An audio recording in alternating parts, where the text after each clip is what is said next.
You really need to decide how you're going to split your firewood before you dice it up. And I will be hand splitting this. Ash is actually really easy to hand split, so you need to start taking a look at the tree you've cut down, and you need to decide where you're going to cut it. And this is actually the first branch here of the whole tree. And we've got this big nasty knot right here. And underneath, it may not be too bad, but this is something you're going to want to avoid. So how I like to start cutting up my trees is I'll start with a place like this, and I'll mark it. So I'll come out here with my saw here in a little bit, and I'll cut right next to it, but I don't want this to be in the middle of my round, or it's going to be a lot harder to split through. If you at least have this near the top or the bottom, say I cut here and here, I can start cutting here, and that extra amount of space is going to give me the leverage I need to break this off whenever I go to split it. I can also cut right into it, and then it's half as much to get through, and it'll be at the bottom of 2 different rounds. So that's another easy way to do that. But especially as you move up the tree, the amount of knots you're gonna have is gonna increase. So really this is something you can do down here near the bottom in order to avoid some of that. If you also know what sizes of firewood you're looking to cut, then you can kind of optimize your spacing between 2 knots. So for us, 16-inch lumber works really well. We can fit up to 18 inches, and then 14 I can kind of get away with stacking in there. So if I'm in that 14 to 18 inch range, then I'm good. So if I've got, 2 of these that are 30 inches apart, I can cut right on it if I want, or right before or right after.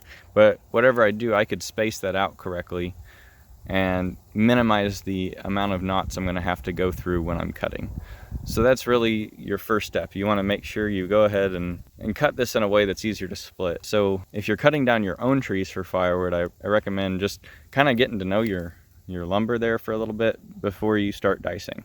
So for me, I've got this one here, and the next one I see is right here, this lump over here.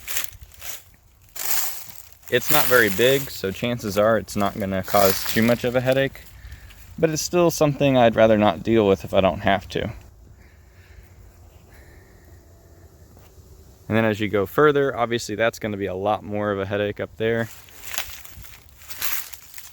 There's one on the underside here. There's another one here.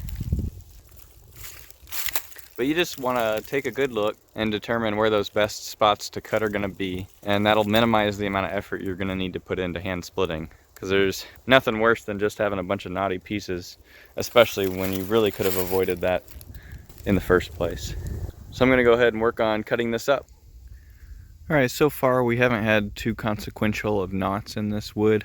I've got one here, but that's going to be easy to get around, and that could be a piece in and of itself. So I'm not worried about that. But here where I'm about to cut, we've got a nice big one here and a big one up here as well. So what I want to do is space my next cuts in order to make this as easy as possible. I think it'll work out fairly well. I'm still going to have to deal with them, but I can get a piece out of this that I could just add an extra inch or so to and still come out fairly easily. I want to get underneath the knot and try and include as much of this as I can. So I'll probably be shooting for about an 18-inch piece there. And then I can go from that, starting about where that is, about where the tip of this saw is, to about here.